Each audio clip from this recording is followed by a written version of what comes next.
Under valued share कैसे ढूंढें? ये हर किसी इन्वेस्टर का क्वेश्चन है जो स्टॉक मार्केट में काम करता है। क्योंकि अगर आपने स्टॉक को ओवर वैल्यू प्राइस पे लिया तो कहीं ना कहीं वो पेन देगा। A good company at a bad price always give you the pain. Hi everyone, I am Sushil Aleva. आज मैं आपको बताऊंगा कि अंडर वैल्यूड शेयर ढूंढने के लिए क्या क्या स्टेप्स हैं जो आपको फॉलो करने चाहिए, और एक या दो शेयर्स मैं आपको ढूंढ के दिखाऊंगा। तो वीडियो को लास्ट तक देखिएगा अगर आप चाहते हैं आपका कमाया हुआ हार्डकोर मनी सही जगह पे लगे, वहां से कुछ रिटर्न निकले, तो आपको स्टॉक मार्केट में सीख के ही आना होगा। अदरवाइज आपको हाई रेट पे ऐसा माल चिपक जाएगा जिसका एक्सपेक्टेशन आपने नहीं किया था, और अगले कई साल तक वो रिटर्न देना तो दूर की बात है, वो आपको सिर्फ पेन देगा। तो आइए वन बाय वन हम कुछ पॉइंट डिस्कस करते हैं। सबसे पहला पॉइंट, आपको कंपनी की बुक वैल्यू देखनी है और करंट मार्केट प्राइस से कंपेयर करना है। अगर कंपनी की book value current market price से ज्यादा है तो वो स्टॉक अंडर वैल्यूड की कैटेगरी में आता है। सबसे first sign of the undervalued. इसके लिए हमें देखना है कि बहुत सारे स्टॉक ऐसे हैं जिनकी book value current market price से ज्यादा है, बट अगर उनके अंदर कोई लूप होल है तो वो अंडर वैल्यू की कैटेगरी में नहीं आएंगे। इट मीन्स उसके कर्ज कहीं ज्यादा है या कोई अदर मैनेजमेंट प्रॉब्लम है या कोई अदर प्रोडक्ट इश्यू है, तो वो नहीं आता। इसलिए थोड़ा सा बिजनेस का कॉमन अंडरस्टैंडिंग भी आपको होना चाहिए। सबसे पहले हमें देखना है कि बुक वैल्यू और करंट मार्केट प्राइस में क्या रिलेशन है। अगर 300 का आपका बुक वैल्यू है और करंट मार्केट प्राइस 200 चल रहा है तो ये स्टॉक आपका अंडर वैल्यूड हुआ।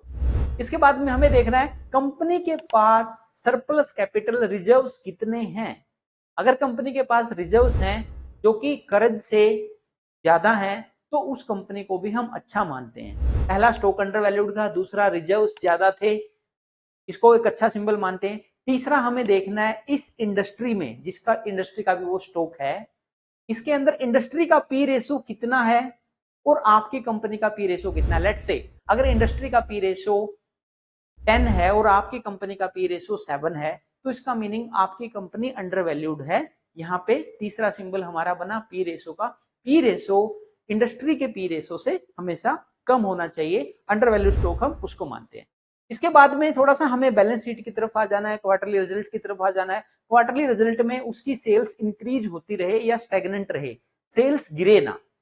सेल्स का गिरना एक नेगेटिव माना जाता है, स्टेगनेंट होना भी कोई बुरा नहीं है, आने वाले टाइम में परफॉर्म करेगी। अगर ज्यादा सेल्स होती तो वो अंडर वैल्यूड नहीं होता। अगर स्टेगनेंट है या फिर बढ़ रही है तो दोनों केस में हम उसको अच्छा मानते हैं।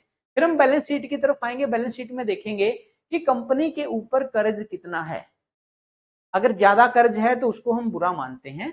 एक और हेड यहाँ पे आप देख सकते हो, CWIP, कैपिटल एक्सपेंडिचर जो प्लान होता है उसका एक छोटा फॉर्म है CWIP, capital work in progress and investment. Capital work in progress में जितना ज्यादा अमाउंट होगा उतना ज्यादा अच्छा माना जाता है, और इन्वेस्टमेंट जितनी ज्यादा होगी उतनी अच्छी मानी जाती है। एक प्रैक्टिकल एक्सपोजर ले लेते हैं, आइए देखते हैं। हम बात कर रहे हैं बैंक ऑफ बड़ौदा की। हमने यहाँ पे बैंक ऑफ बड़ौदा एक स्क्रीनर वेबसाइट है, यहाँ पे हमने लगाया बैंक ऑफ बड़ौदा करंटली 249 के रेट पे चल रहा है। बैंक ऑफ बड़ौदा का जो बुक वैल्यू है वो आपका 283 रुपीज है। इट मींस ये स्टॉक अंडर वैल्यूड है। यहां तक फर्स्ट सिंबल जो है इसका अंडर वैल्यूड का हमारे पास आ रहा है। दूसरा, यहां पे देखिए कंपनी के पास अच्छे खासे रिजर्व्स हैं। 1,45,04,67 यहाँ पे रिजर्व्स कंपनी के हमें दिख रहे हैं। ये इसकी लोन बुक है 16,32,000 करोड़ की, बड़ी अच्छी लोन बुक है। इवन यहाँ कर्ज होना हम अच्छा मानते हैं बैंकिंग सेक्टर के अंदर। इसके अलावा हम देखें कंपनी का जो ROE है अंडर वैल्यूड होते हुए भी 15% है, जो कि एक अच्छा सिंबल माना जाता है। कंपनी का जो ROE है बड़ा अच्छा है। फिर हम देखते हैं कि इस कंपनी के अंदर क्या कुछ FIs DIs ने भी इन्वेस्टमेंट की है। FIs DIs की इन्वेस्टमेंट भी यहाँ पे 19% है और DIs की यहाँ पे 19 है और FIs की 8% यहाँ पे है। आगे देखते हैं कंपैरेटिव एनालिसिस के पॉइंट ऑफ व्यू से। ये देखिए सारे पब्लिक सेक्टर बैंक आ गए, 7 बैंक हमारे पास हैं।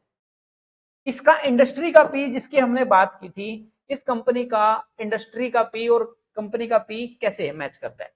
इंडस्ट्री का पी है 7.68 पब्लिक सेक्टर बैंक्स का, और कंपनी का पी है 6.23। इसका मीनिंग ये हुआ कि ये कंपनी मार्केट से सस्ती है, इस लेवल पे भी हमारी ये पास हो जाती है। इसके अलावा हमने देखा कि कंपनी का आरओई के बाद एक और इंपॉर्टेंट होता है जो आरओसी होता है।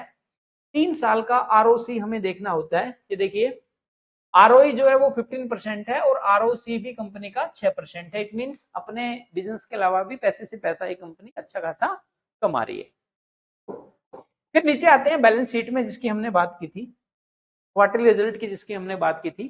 क्वार्टरली रिजल्ट्स कंपनी के 2022 में 19,000 करोड़ का रेवेन्यू था और आज इस कंपनी का रेवेन्यू आपका 32,000 करोड़ का है। तो सेल्स भी कंटिन्यूस इंक्रीज हो रही है। इसके अलावा फाइनेंसिंग प्रॉफिट की हम बात करें, फाइनेंसिंग प्रॉफिट में कंपनी कभी प्रॉफिट में आ जाती है, कभी लॉस में आ जाती है, इसी वजह से अंडर वैल्यूड है। फिर हमें बैलेंस शीट की तरफ आना है।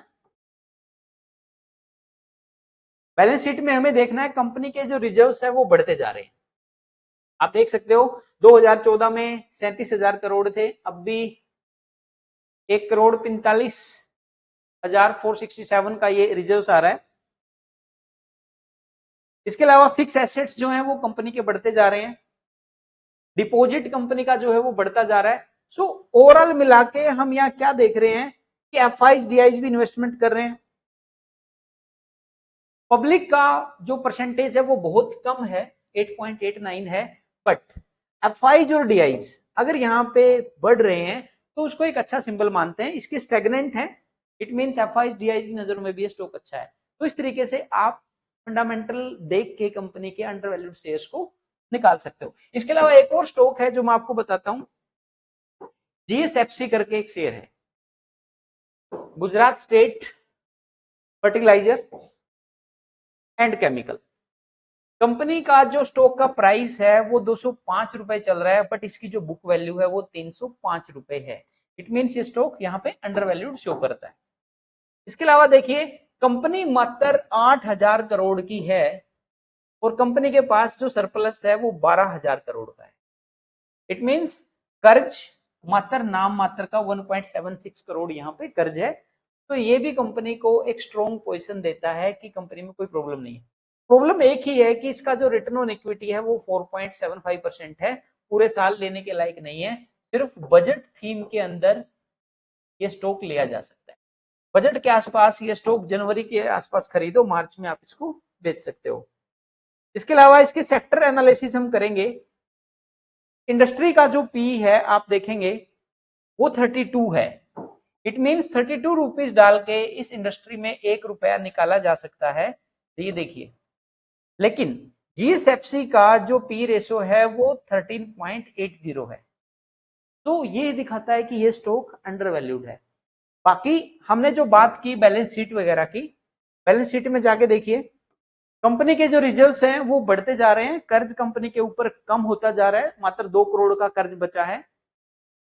जो CWIP हमने डिस्कस किया था, कैपिटल वर्क इन प्रोग्रेस, ये जो CWIP हमने डिस्कस किया, CWIP के अंदर 690 करोड़ रुपए यहाँ पे हैं। इसका मतलब है कि कंपनी का कुछ पैसा R&D में, डेवलपमेंट में यहाँ पे लगा हुआ है, जो पहले टाइम से कहीं ज्यादा है। कंपनी की जो इन्वेस्टमेंट है वो बढ़ती जा रही है, कंपनी की जो इन्वेस्टमेंट है वो बढ़ती जा रही है। तो इस टाइप के स्टॉक को हम अंडर वैल्यूड स्टॉक कहते हैं। इनको खरीदने में डर नहीं है, जब जब मार्केट गिरे आप खरीद के रखिए, लेकिन खरीदने किस सीजन में है इसके लिए थोड़ा सा एनालिसिस कीजिए। Thank you.